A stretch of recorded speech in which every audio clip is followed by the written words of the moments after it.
الحمدللہ رب العالمین، والصلاة والسلام علی رسولہ الامین وعلی آلہ واصحابہ اجمعین، اما بعد۔ قال اللہ تعالیٰ فی القرآن المجید والفرقان الحمید: اقرأ باسم ربک الذی خلق، خلق الانسان من علق، اقرأ وربک الاکرم الذی علم بالقلم، علم الانسان ما لم يعلم۔ قال اللہ تعالیٰ فی القرآن المجید والفرقان الحمید: قل هل يستوي الذين يعلمون والذين يعلمون؟ قال رسول اللہ صلی اللہ علیہ وسلم: خیرکم من تعلم القرآن وعلمہ۔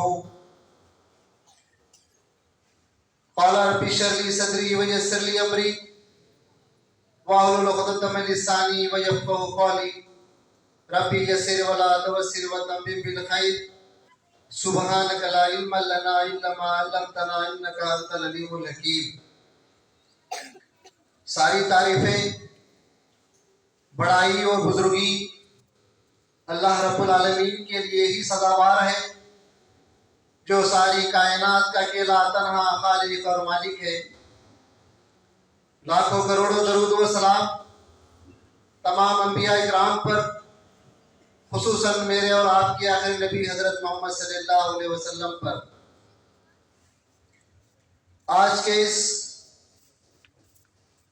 بورڈ آف اسلامک ایجوکیشن کے اس اجلاس میں شریک محترم امیر مقامی، معاون امیر مقامی و ضلعی صدر آئیٹا، اور اس اجلاس میں شریک محترم ارکان، کارکنان، مرد و خواتین، پیارے بچوں اور بیٹیوں، السلام علیکم ورحمۃ اللہ وبرکاتہ۔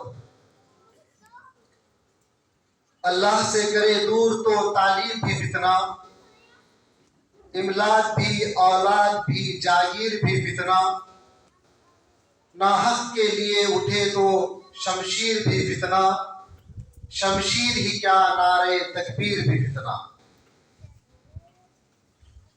محترم حاضرین، آج کا یہ اجلاس جس کا مقصد افتتاحی کلمات میں بتایا گیا کہ بورڈ آف اسلامک ایجوکیشن جو جماعت اسلامی ہند کا ریاستی سطح پر قائم کردہ ایک اس کی شاخ ہے، جو عصری علوم حاصل کرنے والے طلباء اور طالبات کے لیے اسلام کی بنیادی تعلیمات کو ان تک پہنچانا، یہ اس ذیلی شاخ کا ایک بنیادی مقصد ہے۔ محترم حاضرین، جہاں تک علم کی فضیلت اور اس کی اہمیت کی بات آئی، اللہ تعالیٰ نے اس امت کا آغاز ہی ہم دیکھتے ہیں کہ اقرا سے ہوا ہے۔ میں نے ابتدا میں قرآن مجید کی جو آیت آپ کے سامنے تلاوت فرمائی، اللہ تعالیٰ نے کہا کہ اقرا باسم ربک الذی خلق، خلق الانسان من علق، اقرا وربک الاکرم الذی علم بالقلم، علم الانسان ما لم یعلم۔ اس قرآن مجید کی آیت ہمیں یہ بتاتی ہے کہ پڑھو اپنے رب کے نام سے جس نے پیدا کیا۔ خلق الانسان من علق، انسان کو خون کے لوتھڑے سے پیدا کیا۔ اقرا ربک الاکرم، پڑھ اور اپنے رب پڑھ اور تیرا رب بڑا کریم ہے۔ الذی علم بالقلم، جس نے قلم کے ذریعے سے تجھے سکھایا۔ علم الانسان ما لم یعلم، انسان کو وہ سکھایا جو وہ نہیں جانتا تھا۔ قرآن مجید نے ہمیں پہلی آیات جو قرآن مجید کی جو نزول فرمائی سورہ علق، اس کا آغاز ہی اللہ تعالیٰ نے پڑھنے سے کیا ہے۔ اس بات سے ہمیں تعلیم کا، اس کی امپورٹنس آف ایجوکیشن کا اندازہ اس بات سے ہوتا ہے کہ اللہ تعالیٰ نے نماز کو بعد میں فرض کیا، روزے کو بعد میں فرض کیا، حج کو بعد میں فرض کیا، زکوٰۃ کو بعد میں فرض کیا، لیکن سب سے پہلی آیات اگر اللہ تعالیٰ نے نازل فرمائی تو وہ علم کو اس نے فرض کیا، علم کو پہلے فرض کیا، کیونکہ علم ہی کے ذریعے سے انسان خود کو بھی پہچان سکتا ہے اور خدا کو بھی پہچان سکتا ہے۔ اسی لیے اللہ تعالیٰ نے علم کی بات پہلے کی ہے، اور جس کے پاس علم ہوتا ہے یقیناً وہ خود کو بھی پہچانتا ہے، اور جس نے اسے پیدا کیا ہے وہ اس کو بھی پہچان لیتا ہے، اور جس کے پاس علم نہیں ہوتا نہ وہ خود کو پہچانتا ہے نہ وہ اس کو پہچانتا ہے جس نے اسے پیدا کیا۔ اسی لیے قرآن مجید نے کہا کہ قُلْ هَلْ يَسْتَوِي الَّذِينَ يَعْلَمُونَ وَالَّذِينَ لَا يَعْلَمُونَ، قرآن نے کہا کہ علم والے اور جو جس کو علم نہیں ہے کیا وہ برابر ہو سکتے ہیں؟ نہیں ہو سکتے دونوں برابر۔ علم والے جاننے والے ہوتے ہیں، اور جس کے پاس علم نہیں ہے وہ نہیں جانتے۔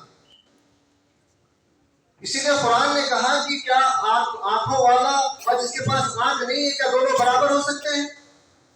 دونوں ہی برابر نہیں ہو سکتے۔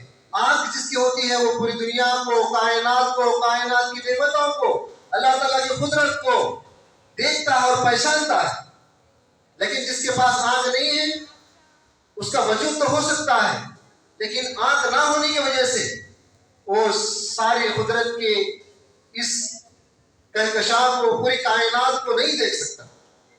تو اسی لیے علم والے اور جس کے پاس علم نہیں ہے دونوں کا یہاں پر اللہ تعالیٰ نے بتایا کہ دونوں میں بڑا فرق ہے۔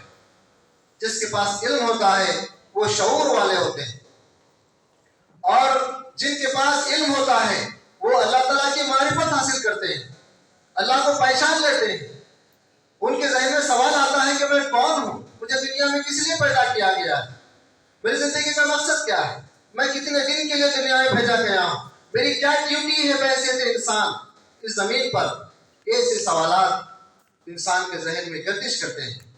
ہم دیکھتے ہیں کہ علم انسان کو عزت بھی بخشتا ہے، علم انسان کو بلندی پر لے جاتا ہے، علم انسان کو اونچائی پر اٹھاتا ہے، اور علم انسان کو اندھیرے سے نکال کر اجالے کی طرف لے جاتا ہے، جاہلیت سے نکال کر انسان کو روشنی کی طرف لے جاتا ہے۔ اسی لیے قرآن نے کہا، حدیث میں بھی بات بتائی گئی کہ جو علم والے ہوتے ہیں، جو علم حاصل کرنے کے لیے اپنے گھروں سے نکلتے ہیں، علم حاصل کرنے کے لیے جدوجہد کرتے ہیں، ان کے لیے سمندروں کی مچھلیاں بھی دعائیں کرتی ہیں، ان کے لیے سمندر کی مچھلیاں بھی ان کے حق میں دعا کرتی ہیں۔ تو یقیناً علم کی جو امپورٹنس ہے، علم کی جو اہمیت ہے، ہمیں قرآن اور حدیث کے ذریعے سے بہت ہی واضح انداز میں بتایا گیا کہ کتنی علم کی اہمیت ہے، اور علم کی معرفت سے، علم حاصل کرنے سے انسان اس کے اخلاق، اس کے کردار اور بحیثیت انسان دنیا میں اس کو کیسے رہنا ہے، یہ علم کے ذریعے سے اس کو معلومات ہو سکتے ہیں۔ یقیناً اللہ نے اس میں بھی حکمت رکھی ہے کہ یہ علم، یہ امت جو ہے یہ خیر امت ہے۔ جب تک اس کے اندر علم نہیں آئے گا تو یہ دنیا کی امامت اور قیادت بھی نہیں کر سکتی۔ اسی لیے پہلے اس کو علم کی طرف متوجہ کیا گیا، کیونکہ اللہ تعالیٰ نے کہا کہ انی جاعل فی الارض خلیفہ، اللہ نے اس زمین پر انسان کو خلیفہ بنایا ہے، تو خلافت کی ذمہ داری بڑی منصبی ذمہ داری ہے، تو اس خلافت کی ذمہ داری کو ادا کرنے کے لیے علم کا ہونا بہت ضروری ہے۔ آپ بغیر علم کے اس دنیا میں وہ نظام کو قائم نہیں کر سکتے جس نظام کو قائم کرنے کے لیے اس زمین پر اللہ کے پیغمبر آتے رہے۔ اس نظام کو بغیر علم کے کیسے قائم کر سکتے ہیں؟ تو گویا انسان زمین پر اللہ کا خلیفہ ہے، تو صرف ایک نہیں بلکہ ہر علوم اس کو حاصل کرنا چاہیے۔ جتنے علوم اس زمین پر ہیں یہ سارے علوم کو اس کو حاصل کرنا پڑے گا۔ جہاں دینی علم اس کے لیے ضروری ہے وہاں عصری علوم اس کے لیے ضروری ہے. یہ دونوں علوم ہمیں ایک ساتھ ہمیں اس کو حاصل کرنا ہے. افسوس کے ساتھ یہ کہنا پڑتا ہے کہ آج علم کو تقسیم کرنے کی وجہ سے آج امت کی جو صورتحال ہے، امت کی جو نئی نسل ہے اس کی جو صورتحال ہے، یہ ہر فرد جانتا ہے، پورا سماج جانتا ہے، پوری امت جانتی ہے کہ جس دن دین اور دنیا کے علم میں تفریق ہو گئی، دراصل وہاں سے ہی امت کا زوال شروع ہوا. وہاں سے ہی امت کے اندر الگ الگ طریقے سے دین کا علم اور دنیا کے علوم کی گفتگو شروع ہو گئی. جبکہ اسلام نے دین کا علوم اور دنیا کے علوم میں کوئی تفریق باقی نہیں رکھی، بلکہ یہ سارے علوم ہم کو بحیثیت خلیفہ کے ہمیں حاصل کرنی ہے. محترم حاضرین، قرآن میں بھی یہی، اللہ کے رسول صلی اللہ علیہ وسلم کی زندگی سے بھی ہمیں یہی بات معلوم ہوتی ہے. جہاں قرآن کا علم ہمیں حاصل کرنا ہے، خیرکم من تعلم القرآن وعلمہ، وہی ہمیں دنیا کے بھی علوم حاصل کرنی ہے. ہمارے آبا و اجداد، ہمارے اسلاف کی زندگیوں کو اگر ہم دیکھتے ہیں تو ہمیں معلوم ہوتا ہے کہ وہ بیک وقت ایک عالم دین بھی ہوا کرتے تھے اور ایک سائنسدان بھی ہوا کرتے تھے. سائنسدان بھی ہوا کرتے تھے، ایک حافظ اور وقت کے جید عالم دین میں ان کا شمار ہوتا تھا. آج وہ نسل، وہ جنریشن ہمیں نظر نہیں آتی. اس کا نقص یہی ہے کہ ہم نے دین اور دنیاوی علوم کو تقسیم کرنے کی وجہ سے آج ہمارے پاس ایک بڑا خلا اس امت کے اندر، نئی نسل کے اندر پیدا ہوا ہے. محترم حضرین، یقیناً علم کی اہمیت سے ہم اس کو صرف نظر نہیں کر سکتے، کیونکہ جس طرح ایک فرد کی تعلیم ضروری ہے، ایک فرد جتنا تعلیم یافتہ ہونا ضروری ہے، اتنا ہی جس طرح سے بات کہی جاتی ہے ایک فرد کی تعلیم وہ فرد کی تعلیم ہوتی ہے، لیکن ایک بچی کی تعلیم، ایک خاتون کی تعلیم، ایک معاشرے کی تعلیم ہوتی ہے، اس کی تعمیر ہوتی ہے معاشرے سے. تو گویا ایک ایک فرد کو خواندہ بنانا، ایک ایک فرد کو ایجوکیٹڈ بنانا، ایک ایک فرد کو تعلیم یافتہ بنانا، دراصل یہ تحریک اسلامی کا بھی اپنا ایک مشن ہے. جماعت اسلامی نے بھی اپنے مشن میں اس بات کو شامل کیا ہے کہ جماعت اسلامی مکمل خواندگی کی بات کرتی ہے، جماعت مکمل تعلیم کی بات کرتی ہے، کیونکہ جہاں تعلیم ہوگا، جہاں پر تعلیم ہوگی وہ معاشرہ مثالی معاشرہ ہوگا. جہاں تعلیم نہیں ہوگی وہاں جہالت اور جاہلیت اس سماج کے مخدر بن جائے گی. تو مکمل تعلیم، مکمل خواندگی کی طرف تحریک اسلامی کا مشن ہے.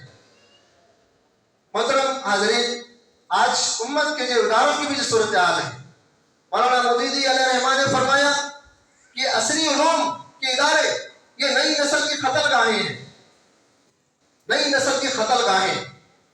انہوں نے انسان کو جسمانی اعتبار سے تو زندہ رکھا، لیکن روحانی اعتبار سے اس نئی نسل کو انہوں نے قتل کیا ہے. مدارس کے بارے میں بھی کہا گیا، علامہ اقبال نے فرمایا کہ گلا تو کھوڑ دیا اہل مدرسے نے تیرا، کہاں سے آئے صدا لا الہ الا اللہ. جہاں عصری علوم ہے وہاں دینی علوم نہیں ہے، جہاں دینی علوم ہے وہاں عصری علوم سے ادارے خالی ہیں. تو گویا امت کے لیے جہاں عصری علوم ضروری ہے وہیں دینی علوم آج امت کی تربیت کے لیے ضروری ہے. کیونکہ آج امت کی نئی نسل الحاد کی طرف جا رہی ہے. علامہ اقبال نے کہا کہ ہم تو خوش تھے جوانوں کی ترقی سے، مگر کیا خبر تھی کہ چلا آئے گا الحاد بھی ساتھ. ہم بہت خوش تھے کہ ہماری نئی نسل انجینئر بن رہی ہے، ہماری نئی نسل ڈاکٹر بن رہی ہے، ہماری نئی نسل ججز اور پروفیشنل لائف میں زبردست طریقے سے زندگی گزار رہے ہیں. ایم این سیز اور ملٹی نیشنل کمپنیوں کے اندر بڑی بڑی سیلریز کے ساتھ وہ کام کر رہے ہیں. لیکن کیا امت کے لیے یہ سوچنے کا مقام نہیں ہے کہ جہاں علم حاصل ہو رہا ضرور ہے، امت ضرور ترقی کر رہی ہے، لیکن اس کی جتنا علوم میں امت نے ترقی کی ہے، جتنا انسانیت نے علم کے میدان میں ترقی کی ہے، وہی اخلاقی زوال میں بھی آج یہ امت اور یہ معاشرہ کسی سے کم سمجھا نہیں جاتا. کیوں کہ آج عصری علوم تو یقیناً انسان کو زمین سے آسمان پر تو لے گئی، لیکن زمین پر بحیثیت انسان کیسے زندہ رہ رہا ہے؟ کہ علوم نے انسان کو وہ تعلیم نہیں دی جس طرح سے اسے آدمی سے انسان بننا چاہیے تھا. محترم حاضرین، یقیناً جس طرح ایک فرد کے لیے تعلیم ضروری ہے، ایک فرد کو اگر ہم خواندہ بناتے ہیں تو اس کا گھر خواندہ بن جاتا ہے۔ جب ایک گھر مکمل تعلیم یافتہ بنتا ہے تو سماج تعلیم یافتہ بنتا ہے، اور جب سماج تعلیم یافتہ بنتا ہے تو وہ ریاست اور ملک مکمل خواندگی کے نظر پیش کر سکتا ہے۔ اگر علم کی طرف اگر ہم توجہ نہ دیں تو پھر افسوس یہ کہنا پڑتا ہے کہ افسوس کے تعلیم و ترقی میں ہے پیچھے جس قوم کا آغاز ہی اقرا سے ہوا تھا۔ آج یقیناً جہاں ہمیں عصری علوم ضروری ہے، وہیں دینی علوم کے لیے جس طرح سے جماعت اسلامی جو ادارے قائم کیے ہیں، ایسے اداروں کے اندر اپنے طلبہ، اپنی نئی نسل کو جوڑنے کی ضرورت ہے۔ ہم نے اخبار میں ایک واقعے کو پڑھا، بنگلور کے ایک ماں اپنے دو بچوں کو اپنے ہاتھ میں لے کر جا رہی ہے۔ وہ دو معصوم بچے، وہ دیکھتے ہیں کہ عیسیٰ مسیح کی تصویر روڈ پر لگی ہے، وہ بچے اپنے ماں کے انگلیوں کو ہاتھ کو چھڑاتے ہیں اور اس اسٹیچو مورتی کے قریب جا کر اس طرح سے اپنے اس عمل کو کرتے ہیں جو ان کو روزانہ اسکول میں کروایا جاتا تھا۔ وہ ماں جب اس منظر کو دیکھتی ہے تو اپنے بچوں کو ہاتھ پکڑ کر ایک مسجد کے مولانا کے پاس لے کر جا کر کہتی ہے کہ مولانا، میرے بچوں کو آپ دینی تعلیم دیں، میرے بچوں کو بنیادی تعلیم دیں، یہ کچھ بنے نہ بنے، یہ مسلمان ضرور بن جائیں۔ آج عصری علوم کے ساتھ دینی علوم نہ ہونے کا ریزن یہی ہے کہ آج نئی نسل آج والدین کی نافرمان بنتی جا رہی ہے۔ بڑوں کا ادب و احترام جو آج سے زمانہ پہلے اس کی مثالیں دی جاتی تھی، آج نئی نسل وہ نظیریں پیش کرنے سے قاصر ہے۔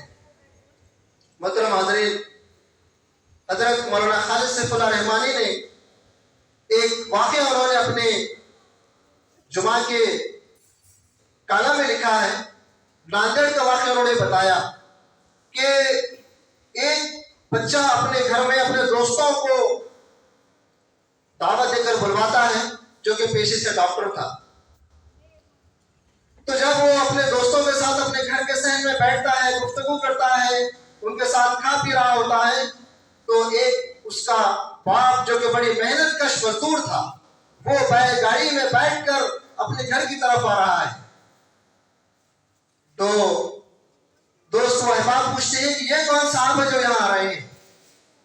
افسوس کے ساتھ مولانا لکھا ہے وہ اولاد وہ یہ کہتی ہے کہ وہ ہمارے گھر کے نوکر ہیں۔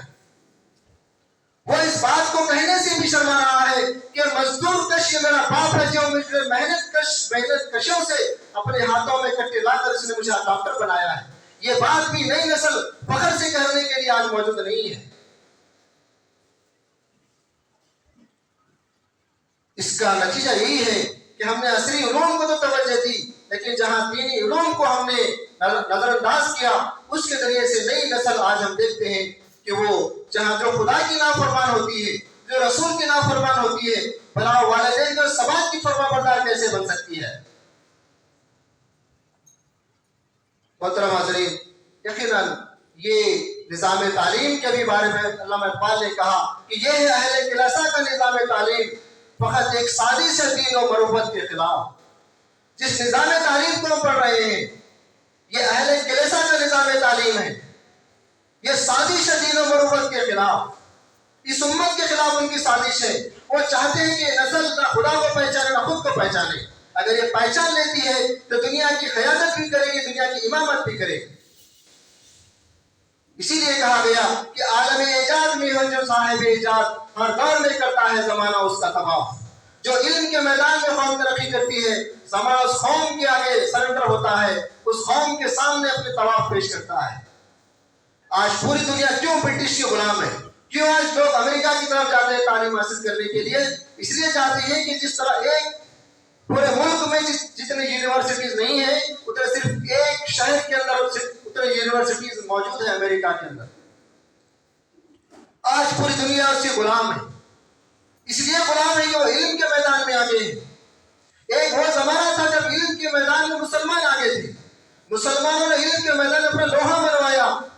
کہا جاتا ہے کہ کہ جس وقت مسلمان علم کے میدان میں اپنا لوہا بنوا رہے تھے اس وقت یورپ کے بادشاہ اپنا نام لکھنے کی مشق کر رہے تھے. ان کو اپنا نام بھی لکھنا نہیں آتا تھا یورپ کے بادشاہوں کو. اس وقت مسلمان علم کے میدان میں اپنا لوہا بنوا رہے تھے.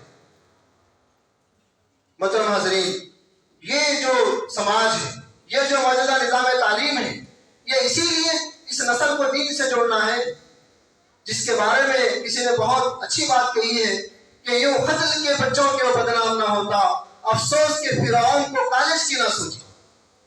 اگر فرعون بچوں کو قتل کرنے کے بجائے اگر کوئی کالج کو یونیورسٹی کھول لیتا تو نہ وہ خدا کو پہچانتی تھی نہ وہ دین کو پہچانتی تھی. آج یہ وہ سماج ہے جس میں آپ اور میں جی رہے ہیں. محترم حاضرین، یقیناً ایسی صورتحال میں آج امت کے نونہالوں کو، اس امت کی جنریشن کو آج جہاں تعلیم یافتہ بنانا ہے وہیں دین کی ایک علم بردار نسل بھی ان کو تیار کرنا ہے. جہاں علم کی بات آئی وہیں ترقی کی بات بھی اس کے ساتھ جڑی ہوئی ہے. جہاں علم ہوتا ہے وہاں ترقی ہوتی ہے، اور جہاں علم نہیں ہے وہاں ترقی موجود نہیں ہے. آج ہم کیوں کہتے ہیں کہ اس دنیا کی 90% 95% میڈیا آج یہودیوں کے ہاتھ میں ہے؟ کیوں ہاتھ میں ہے؟ اس لیے کہ علم کو انہوں نے تحقیق کیا. تدبر و تفکر تو ہم کو کرنا تھا، علم تو ہم کو حاصل کرنا تھا. پہلی آیات تو ہمارے لیے آئی تھی لیکن ہم نے اس کو پس پوچھ ڈال دیا. دوسری قوموں نے علم کو اپنے ہاتھ میں لیا، وہ ترقی کی باب عروج پر پہنچ گئی. ایک مرتبہ علامہ اقبال رحمۃ اللہ علیہ یورپ کے دورے پر گئے. وہاں دیکھے ایک گارڈن میں گئے، پارک میں گئے تو انہوں نے یہ دیکھا کہ سارے بچے اس گارڈن میں کھیل رہے ہیں. ایک بچہ چھوٹے درخت کے نیچے کتاب لے کر پڑھ رہا ہے. علامہ اقبال رحمۃ اللہ علیہ اس بچے کے قریب گئے اور کہا کہ بیٹا یہ تو کھیلنے کی جگہ ہے، یہ تو گارڈن ہے، یہاں بچے کھیل کود کے لیے آتے ہیں، کیوں آپ نہیں کھیلتے؟ وہ بچہ کہتا ہے کہ حضرت میں یہودی ہوں اور دنیا میں ہماری آبادی بہت کم ہے. اگر میں یہ وقت بھی کھیلنے کودنے میں لگا دوں تو پھر ہمارے بڑوں نے، ہمارے اساتذہ نے، ہمارے رہنماؤں نے ہمیں یہ بات سکھائی ہے کہ تمہیں تعلیم میں آگے بڑھنا ہے، اسی لیے کہ تمہیں دنیا کی ترقی کرنی ہے، دنیا کی امامت کرنی ہے. تو اگر میں یہاں کھیلنے کے لیے نہیں آیا بلکہ میں ان کے ساتھ پڑھنے کے لیے آیا ہوں تو ایک ویژن دینا ہے. امت کی نسل کو ویژن دینے کی ضرورت ہے. ہم ویژن لیس ہیں، ہمارے پاس کوئی ویژن نہیں ہے. تو ضرورت اس بات کی ہے کہ علم کی اہمیت تو قرآن نے بھی، حدیث نے بھی ہمارے سامنے بہت کلیئر واضح انداز میں بتا دیا. لیکن آج ہمیں اس کے لیے جدوجہد کرنے کی، اس کے لیے کوششیں کرنے کی، اس کے لیے نئے نئے فورمز کو بنانے کی، اس کے لیے ماحول کو سازگار بنانے کی ضرورت ہے. محترم حاضرین، یقیناً موجودہ جو حالات ہیں یہ حالات امت کے لیے بہت ہی نازک حالات سے امت گزر رہی ہے. لیکن یہ خوش آئندہ بات ہے، یہ امت کو مایوس بھی نہیں ہونا ہے کہ پہلے کے مقابلے میں آج مسلمانوں کے اندر تعلیم حاصل کرنے کی جو جستجو ہے وہ الحمدللہ بہت خوش آئندہ ہے. آج ہمارے پاس ہر میدان میں لوگ تیار ہو رہے ہیں، ہر میدان میں جنریشن تیار ہو رہی ہے. جہاں تعلیم کے اندر آگے بڑھ رہی ہے وہیں آج تربیت کی بھی ان کے لیے ضرورت ہے. جماعت اسلامی نے جس ادارے کا قیام کیا ہے بورڈ آف اسلامک ایجوکیشن، یقیناً یہ پوری ریاست کے لیے بلکہ پورے ملک کے لیے بھی یہ بہت ہی سنگ میل اس کو سمجھا جا رہا ہے. کرناٹک کی اس نظیر کو مثال کو سامنے رکھتے ہوئے دیگر ریاستوں میں بھی اس طرح کے بورڈز کو قائم کرنے کے لیے دوسرے اسٹیٹس والے بھی کوشش کر رہے ہیں. محترم حاضرین، آئیے میں اپنی بات کو ختم کرنے سے پہلے پھر ایک مرتبہ جس امت کا آغاز اقرا سے ہوا تھا اس بات کو میں آپ کے سامنے یاد دلاتے ہوئے اپنی بات کو ختم کروں گا. اللہ تعالیٰ نے قرآن مجید میں کہا، پڑھ اپنے رب کے نام سے جس نے پیدا کیا انسان کو خون کے لتھڑے سے، پڑھ اور تیرا رب بڑا کریم ہے، جس نے قلم کے ذریعے سے علم سکھایا، انسان کو وہ سکھایا جو وہ نہیں جانتا تھا۔ اللہ تعالیٰ سے دعا ہے کہ اللہ تعالیٰ مجھے بھی اور آپ تمام کو بھی اس پر عمل کرنے کی توفیق عطا فرمائیں۔ وآخر دعوانا الحمدللہ رب العالمین۔